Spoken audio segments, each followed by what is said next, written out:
Halo semuanya, perkenalkan nama saya Clarissa Angelia dengan NIM G0025015 dari SGD A1. Pada video kali ini, saya akan mempresentasikan tentang anatomi organ genitalia dan uropoetika. Laporan 1. Saat menjadi panitia lomba lari 17-an, Dapri melihat salah satu peserta laki-laki mengeluh nyeri hebat pada daerah skrotum setelah terjatuh. Di sisi lain, ada juga peserta lain yang sudah lama mengeluh benjolan di skrotum yang terasa seperti sekumpulan cacing, dan seorang bapak yang sering bolak-balik ke toilet karena sulit BAK. Lalu pertanyaannya, A. Jelaskan anatomi penis, skrotum, dan testis.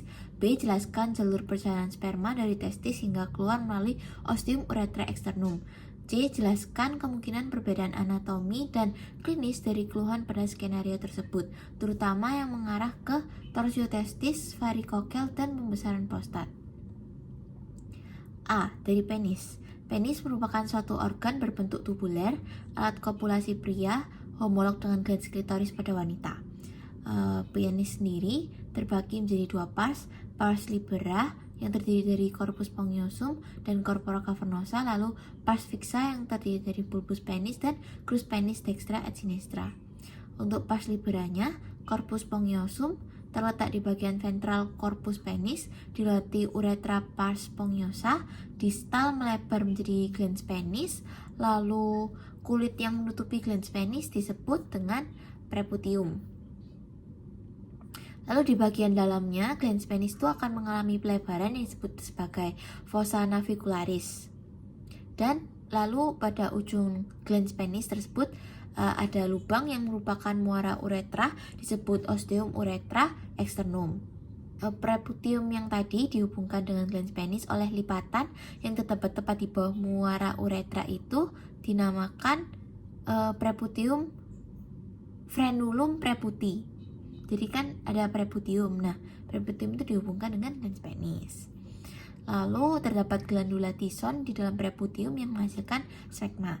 Selanjutnya, corpora cavernosa terletak di bagian dorsal penis, kemudian merupakan jaringan erektil utama. Terdapat dua corpus cavernosus, masing-masing diliputi tunika albuginea tebal. Ruang-ruang corpora cavernosa disebut cavernae atau sinusoid cavernosum. Lalu di tengahnya terdapat arteri profunda penis atau arteri cavernosus. Untuk pars fixa atau nama lainnya radix, dia itu ada musculus ischiocavernosus yang diinsersi oleh crus penis, lalu ada musculus bulbus spongiosus yang diinsersi oleh bulbus penis. Untuk vaskularisasi penis sendiri ada arteri penis, cabang dari arteri pudenda interna dan arteri pudenda eksterna, lalu ada sistem vena yang bermuara pada vena pudenda interna.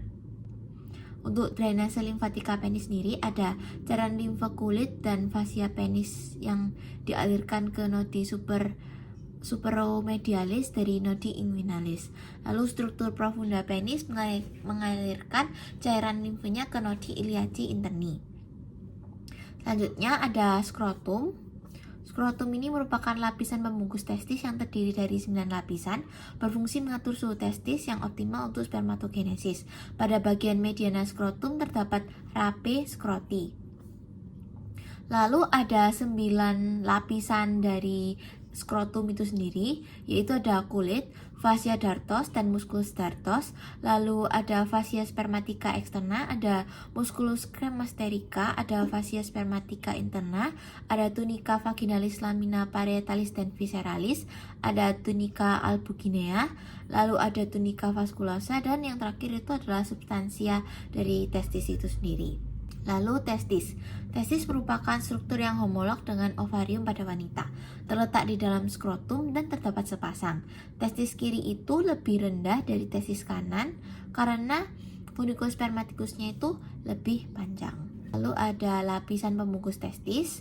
Dia itu terdiri dari tunica vaginalis yang dimana dia itu terdiri dari lamina parietalis dan lamina visceralis. Di antara lamina ini terdapat suatu ruang yang disebut cavum vaginalis testis, lalu ada tunica albuginea. Tonjolan-tonjolan tunica albuginea yang masuk dalam testis itu disebut septum atau trabecula yang membagi testis menjadi 200-300 lobuli. Lalu di setiap lobulus itu terdapat tubulus contortus seminiferus. Di dalam tubulus contortus seminiferus itu terdapat 2 buah sel Sertoli penyokong dan sel spermatogenik menghasilkan sperma. Sedangkan di antara tubulus terdapat sel interstitial Leydig dan sekresi testosteron gunanya. Yang terakhir ada tunica vasculosa, terdiri dari pembuluh darah dan jaringan ikat longgar. Lalu vaskularisasi testis, arterinya arteri testicularis cabang aorta abdominalis, ada arteri ductus deferentis cabang arteri vesicalis inferior, lalu ada arteri cremasterica cabang arteri epigastria inferior. Lalu ada venanya itu vena testicularis yang keluar sebagai jalinan vena yaitu plexus venosus pampiniformis, lalu ada vena testicularis dextra bermuara ke vena cava inferior, lalu ada vena testicularis sinistra yang bermuara ke vena renalis sinistra.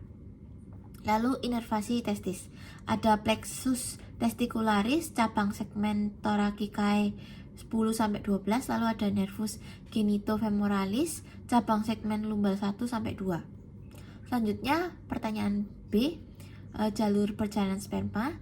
Jadi spermatozoa itu dihasilkan oleh sel gamet tubulus contortus seminiferus, lalu ke tubulus rectus seminiferus, lalu ke rete testis, lalu ke ductuli efferentes, lalu ke epididymis, lalu ke ductus deferens, lalu ke ampula, lalu ke ductus deferens, lalu ke ductus ejaculatorius, selanjutnya ke ostium ductus ejaculatorius, lalu ke uretra pars prostatica, ke uretra pars membranacea, ke uretra pars sponggiosa, lalu terakhir dia ke OUE, ostium uretra externum.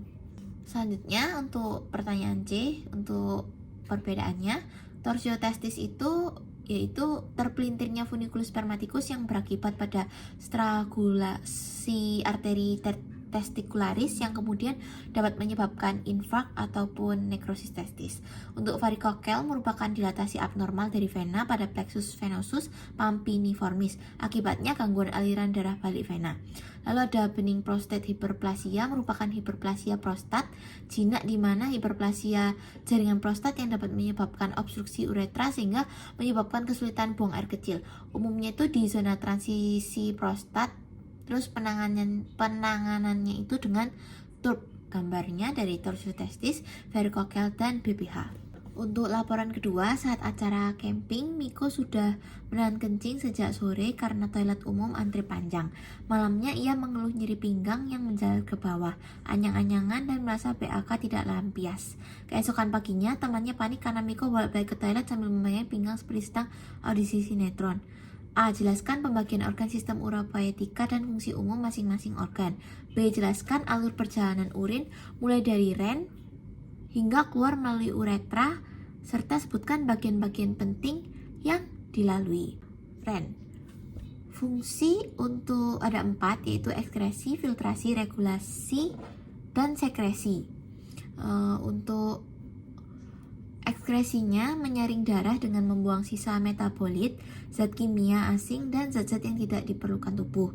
Filtrasi menyaring darah dan memulai proses pembuatan urin. Regulasi mengatur keseimbangan pH, volume, dan komposisi cairan tubuh. Sekresi mensekresi hormon-hormon. Lalu posisi anatomis ren merupakan organ retroperitoneal terletak pada dinding posterior abdomen. Terdapat glandula adrenal di pol superior. Letak skeletopisnya itu ren sinister setinggi bagian superior FTH 12 sampai inferior lumbal 3. Terus ren dexternya lebih rendah setengah vertebra karena adanya pendesakan lobus hepatitis dexter. Untuk pembungkus dan fiksatornya, ada lapisan pembungkusnya ada kapsula fibrosa, pembungkus yang meliputi ren langsung melekat erat pada permukaan luar ren. Lalu ada perirenal fat, lemak yang meliputi kapsula fibrosa dan pembuluh darah yang masuk keluar ren. Lalu ada fascia renalis, lapisan yang lapisan membranosa yang terletak di luar perirenal fat, ren, dan glandula suprarenalis. Ini tuh membungkus ren, glandula adrenal, dan bagian depan. Lalu ada pararenal fat, lemak yang terletak di luar fascia renalis di bagian posterior dan posterolateral ren. Lalu fiksatornya ada fascia renalis, ada arteri vena renalis, ada corpus adiposum. Lalu kapsula adiposa ini memfiksasi ginjal saat bernafas. Bila lapisan ini berkurang secara drastis, misal pada anoreksia, maka ginjal dapat turun atau mengalami rotasi sehingga ureter tertekuk dan aliran urin terhambat. Untuk topografinya, ada fasies anterior ren dextra. Dia ini berhubungan dengan beberapa struktur, diantaranya terpisah dari ren oleh suatu lapisan peritoneum dan beberapa lainnya berkontak langsung dengan ren. Untuk polus superiornya ada glandula suprarenalis. Untuk polus inferiornya, sisi lateralnya berhadapan dengan flexura coli dextra, sisi medialnya intestinum tenu intraperitoneal. Lalu ada fasies anterior ren sinistra, juga berhubungan dengan beberapa struktur, diantaranya dipisahkan dengan selapis peritoneum dan struktur lain langsung berkontak dengan ren. Sebagian kecil polus superior di sisi medial tertutup oleh glandula suprarenalis sinistra, lalu sisa bagian polus superior tertutup gaster intraperitoneale dan lien. Terus bergeser ke inferior, pankreas yang terletak retroperitoneal menutup bagian tengah ren. Di sisi lateral, separuh bawah ren tertutup oleh flexura coli sinistra dan permulaan colon descendens, dan di sisi medial oleh sebagian jejunum yang terletak intraperitoneal. Di sisi posterior ren dextra dan sinistra berhubungan dengan struktur-struktur serupa. Di superior itu terdapat diafragma, dan di inferior dari arah medial ke lateral terdapat musculus psoas major, musculus quadratus lumborum, dan musculus transversus abdominis. Seperti pada gambar ya ini. Lalu ada polus superior ren dextra berada di anterior costa 12, sedangkan ren sinistra di anterior costa 11 dan 12. Saccus pleura, lebih tepatnya recessus costodiaphragmaticus, dengan demikian terbentang di posterior ren. Lalu ada struktur eksterna. Ada fasies anterior posterior, anteriornya menghadap cavum abdomen, posteriornya menghadap coste dan dinding posterior abdomen. Untuk polusnya ada superior lebih lebar dan bulat, untuk inferiornya lebih kecil. Ada margo lateral, margonya lebih cembung yang lateral. Terus ada margo medial, cekung. Pada bagian sentralnya terdapat hilus renalis yang dilalui oleh vena renalis, arteri renalis, pelvis renalis. Ada struktur interna, ada cortex renalis, terdiri dari kolumna renalis seperti ini, struktur di antara piramidis renalis. Lalu ada arcus corticalis, lengkungan yang menghubungkan antara kolumna renalis. Lalu ada medulla renalis, terdiri dari piramidis renalis, massa berbentuk konus, papilla renalis, apex dari piramidis renalis menghadap sinus renalis. Lalu ada foramina papillaria, lubang-lubang di ujung papilla renalis, dan muara ductus papillaris seperti ini. Ada calyx minor, masing-masing berhubungan dengan satu atau lebih papilla renalis. Ada calyx mayor, gabungan dari calyx minor. Pelvis renalis, gabungan calyx mayor yang akan menjadi ureter. Lalu ada sinus renalis, pelebaran hilus. Vaskularisasinya ada arteri renalis, yaitu aorta cabang dari aorta abdominalis, lalu ke arteri renalis dextra et sinistra, ke ramus anterior et ramus posterior, lalu masuk ke arteri lobaris atau ramus primaries, lalu ke arteri interlobaris, ke arteri arcuata, ke arteriola interlobularis, lalu ke arteriola afferent glomeruli, lalu ke glomerulus, lalu ke sebagian kecil darahnya itu tidak akan difiltrasi, melainkan tetap mengalir ke glomerulus tadi, menuju ke arteriola efferent glomeruli, ke arteri recta. Untuk venanya ke vena renalis, keluar dari hilus masuk ke vena cava inferior. Untuk inervasinya, plexus renalis itu ada somatic afferent, nervis planici thoracici, simpatisnya itu ada nervus splanchnicus major et nervus splanchnicus minor. Parasimpatisnya itu ada nervus vagus. Ureter merupakan saluran muskular berbentuk pipa yang membentang dari ren ke fasies posterior vesica urinaria. Di dalam pelvis, ureter disilang oleh ductus deferens pada pria, arteri uterina pada wanita. Lalu penyempitan ureter ada 3 bagian, ada ureteropelvic junction, peralihan dari pelvis frenalis ke ureter, ada bifurcatio arteri iliaca communis, persilangan dengan arteri iliaca communis, lalu yang ketiga saat memasuki vesica urinaria. Penyempitan ureter tuh sering terjadi pada ureterolithiasis. Untuk vaskularisasi ureter yang superior itu arteri renalis, medianya cabang dari aorta abdominalis, arteri testicularis atau arteri ovarica, ada arteri iliaca communis, lalu inferiornya ada cabang-cabang arteri iliaca interna. Untuk drainase limpatiknya itu mengikuti pola yang serupa dengan suplai arterinya. Limfatikus dari superiornya nodul lumbales, medianya nodul iliaca communis, lalu inferiornya nodul iliaca interna dan eksterna. Inervasi ureternya plexus renalis, simpatis dan parasimpatis, lalu ada plexus intermesenteric aorticus itu simpatis dan parasimpatis juga, plexus hypogastrik superior simpatis. Lalu ada vesica urinaria. Vesica urinaria itu merupakan suatu kantong muskulus membranosa yang berfungsi untuk menampung urin.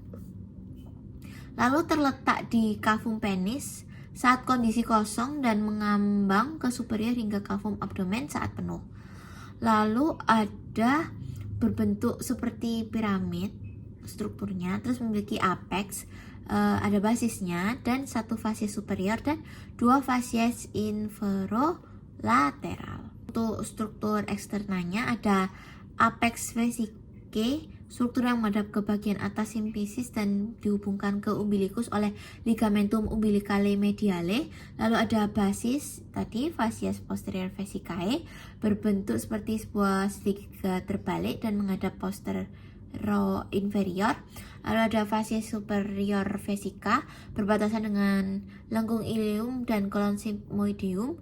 Lalu ada fasies inferolateral, berbatasan dengan lemak retropubica dan os pubis, berada di superior musculus obturator internus dan musculus levator ani. Lalu ada kolom vesicae, bagian yang paling inferior dari vesica urinaria dan juga bagian yang paling terfiksasi. Ada kolom vesicae tadi. Kolom vesicae ini terdiri dari ligamentum, yaitu ligamentum pubovesikale pada wanita dan ligamentum puboprostaticum pada pria. Lalu untuk struktur internanya ada tunica serosa, lalu tunica muscularis terdiri dari otot detrusor dan sphincter vesicae, lalu ada tunica submucosa, lapisan jaringan pengikat longgar, lalu ada tunica mucosa, ada trigonum vesica leutaudi, ada ostium ureteris, lalu ada ostium uretra internum, ada plica interureterica, ada uvula vesicae. Ligamentum vesica urinaria ada ligamentum puboprostaticum lateral et medial, lalu ada ligamentum pubovesicalis, ada ligamentum rectovesicalis, ada ligamentum umbilicalis medianum. Untuk neovaskularisasinya, arterinya arteri vesicalis superior, arteri vesicalis media, arteri vesicalis inferior. Pada wanita itu arteri vaginalis. Untuk venanya plexus venosus vesicalis.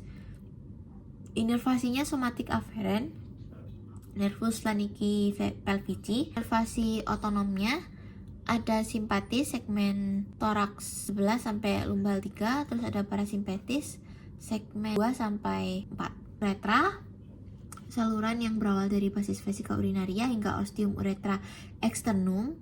Lalu untuk perbedaan uretra maskulinanya dan feminina, uretra maskulina itu lebih panjang 18-20 cm, dilalui oleh urin dan cairan semen, terus membentang dari orifisium uretra internum pada FU hingga orifisium uretra externum pada ujung penis.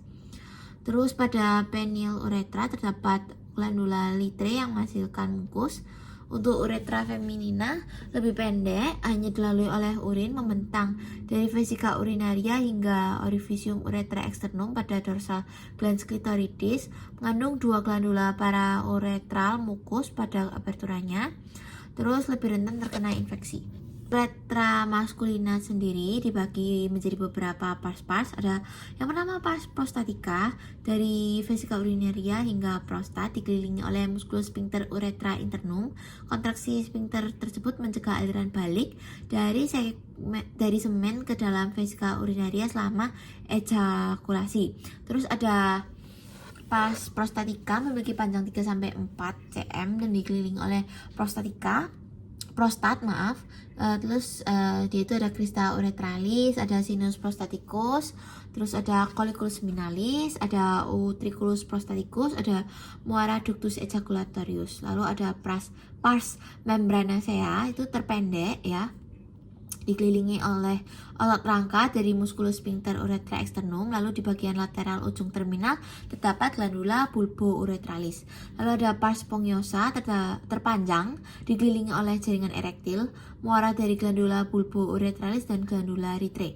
Pada pars spongiosa membesar untuk membentuk suatu bulbus di pangkal penis dan mengembung lagi di ujung penis untuk membentuk fossa navicularis uretra. Uretra femina pada wanita uretranya pendek, tadi sudah seperti yang saya sebutkan, panjangnya itu sekitar 4 cm.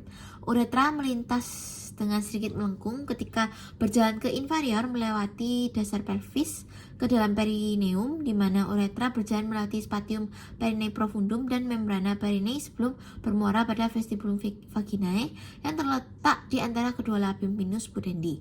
Neovaskularisasinya, uretra maskulina itu arterinya uretralis, vena profunda penis dan plexus pudendus, nervusnya pudendus. Lalu uretra feminina, cabang-cabang arteri vesikalis inferior dan arteri pudenda interna, venanya vesikalis dan vena vaginalis. Lalu plexusnya itu pelvicus dan plexus pudendus.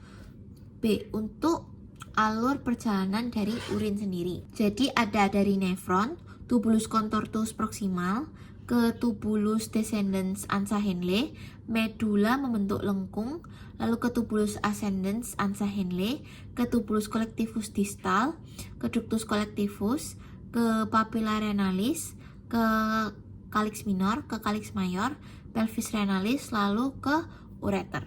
Laporan 3. Di ruang bersalin, seorang ibu sedang dalam proses persalinan. Bidan menilai penurunan kepala janin dengan bidang Koch, terus memperhatikan bentuk pelvis, lalu mempertimbangkan tindakan episiotomi agar robekan perineum tidak meluas. A. Jelaskan dasar pelvis dan perineum, termasuk diafragma pelvis, membrana perineum, spatium perineum profundum, serta pembagian regio genital dan regio analis. B. Jelaskan hubungan anatomi pelvis dengan kondisi klinis skenario, terutama mengenai perbedaan pelvis pria dan wanita, bidang Koch dan episiotomi. Jadi dasar dasar pelvis itu disusun oleh osakrum, oskokse, oskoksigeus. Osakrum itu terbentuk dari fusi 5 vertebra sakrum, bagian yang berartikulasi dengan os ilium, yaitu articulatio sacroiliaca. Bangunan pentingnya ada canalis sacralis, nanti ke bawah sampai hiatus sacralis, ada foramina sacralia anteriora, ada foramina sacralia posteriora, ada promontorium, ada linea transversa. Alur yang menonjol itu adalah obliterasi dari prosesus vertebra sacralis yang menyatu, ada crista sacralis mediana, itu dari prosesus spinosus, crista sacralis medialis dari prosesus articulatio superior et inferior, lalu ada crista sacralis lateralis, ada dari prosesus transversus. Articulatio et ligamentanya, itu ada ligamenta sacroiliaca anterior, lalu ada sacrospinosus ligament sama ligamentum sacrotuberali. Regio perineum dan regio anal. Letaknya itu di bawah dasar pelvis, bentuknya itu berlian yang dibagi menjadi 2 regio oleh garis kail yang menghubungkan kedua tuber ischiadicum menjadi regio urogenital anterior dan regio analis posterior. Batasnya itu anteriornya margo inferior symphysis pubicum, lateralnya itu rami ischiopubica, ligamentum sacrotuberale, posteriornya itu ada apex oskoccygeus. Diafragma pelvis sendiri Dia itu ada muskuli penyusunnya, yaitu musculus levator ani. Origonya itu arcus tendineus yang merupakan penebalan dari fascia pelvis. Insersionya dibagi menjadi 3 serabut, yaitu serabut anterior, musculus puborectalis yang berinsersi pada corpus coccygeus. Lalu ada serabut intermedia, musculus pubococcygeus yang berinsersi juga pada corpus anococcygeus. Coccygeus. Serabut posterior ada musculus ileococcygeus yang berinsersi pada corpus uncoccygeus dan os coccygeus. Inervasinya itu cabang-cabang nervi sacralis 3-4. Terus ada musculus coccygeus, membrana perine dan spatium perine profundum. Membrana perine merupakan fascia tebal berbentuk segitiga yang melekat pada kerangka tulang arcus pubicus, terletak horizontal dan ke arah anterior. Terdapat celah kecil di antara membrana dan ligamentum pubicum inferius. Di atasnya berhubungan dengan ruangan tipis disebut spatium perine profundum, dan terdapat lembaran otot rangka yang berfungsi sebagai sphincter terutama untuk uretra dan sebagai stabilisator tepi posterior membrana perine. Muskulus yang berada dalam spatium perine profundum itu ada musculus sphincter uretra externum, musculus transversus perine profundus, musculus compressor uretra, musculus sphincter uretrovaginalis. Untuk musculus spatium perine profundum itu ada yang wanita dan ada yang pria. Muskulus yang berada di dalam spatium perine profundum itu ada musculus sphincter uretra externum, musculus transversus perine profundum itu untuk pria. Kalau pada wanita itu juga ada 2 itu tadi, tapi ada ketambahan musculus compressor uretra dan musculus sphincter uretrovaginalis. Regio urogenital dibagi menjadi 2, pria dan wanita. Untuk yang pria, regio ini ditembus oleh uretra. Urutan lapisannya dari yang superficial ke profunda itu ada dari kulit, terus fascia perine superficialis, fascia perine profunda, spatium perine superficialis, terdapat musculus transversus perine superficialis, musculus ischiocavernosus dan musculus bulbus cavernosus. Ada fascia diafragma urogenital inferior, ada spatium perine profunda, terdapat musculus transversus perine profundus, ada musculus sphincter uretra externum dan glandula bulbo-uretralis Cowperi. Ada fascia diafragmatica urogenitalis superior. Untuk yang perempuannya ditembus oleh uretra juga, ditembus oleh vagina bagian posterior uretranya. Strukturnya sama dengan pria, namun sedikit ada modifikasi pada susunannya. Urutannya dari lapisan yang paling superficial ke profunda, yaitu kulit, fascia perine superficialis, fascia perine profunda, spatium perine superficialis yang terdapat musculus transversus perine superficialis, musculus ischiocavernosus dan musculus bulbus spongiosus. Ada fascia diafragmatica urogenital inferior, ada spatium perine profunda, terdapat musculus transversus perine profundus, musculus sphincter uretra externum, ada musculus sphincter uretrovaginalis dan musculus compressor. Yang terakhir adalah fascia diafragmatica urogenital superior. Lalu kita bedakan pelvis wanita dan pelvis pria. Untuk aditus pelvisnya, wanita itu bulat, pria seperti jantung. Exitus pelvisnya wanita luas, pria sempit. Osakrumnya wanita pendek, luas, kurang melengkung. Kalau pria panjang, sempit, melengkung ke depan. Untuk os coccygeusnya wanita itu lentur, pria kuat. Os iliumnya miring ke lateral, pria lebih tegak. Lalu kavitas pelvikusnya itu wanita dangkal luas, pria itu dalam sempit. Tulang pelvisnya itu wanita tipis tidak kuat, pria itu tebal kuat. Arcus pubisnya itu wanita membulat, pria sempit. Terus foramen obturatoriumnya wanita itu triangular kecil, pria itu triangular lebar. Acetabulumnya wanita itu kecil, pria itu luas. Incisura ischiadicanya wanita itu luas dangkal, pria itu sempit dalam. Spina ischiadicanya wanita itu tidak menonjol, kalau pria itu menonjol. Bidang Hodge itu terbagi menjadi 4. Ada bidang Hodge 1 yang ditarik setinggi aditus pelvis, bidang Hodge 2 yang ditarik melalui tepi bawah simpipis osis pubis dan sejajar dengan bidang Hodge 1, bidang Hodge 3 yang ditarik setinggi spina ischiadica dan sejajar dengan bidang Hodge 1 dan 2, bidang Hodge 4 yang ditarik setinggi os coccygeus dan sejajar dengan bidang HOT 1, 2, dan 3. Episiotomi. Jadi, episiotomi ini dia itu untuk mencegah rupturnya muskulus sphincter ani dilakukan episiotomi. Ada dua tipe episiotomi, yaitu episiotomi median dan mediolateral. Pada episiotomi median, sayatan itu dimulai pada garis tengah komisura posterior lurus ke bawah tetapi tidak sampai mengenai serabut sphincter ani. Sedangkan pada episiotomi mediolateral, sayatan dimulai 45 derajat dari midline. Sekian presentasi dari saya. Terima kasih, semoga bermanfaat.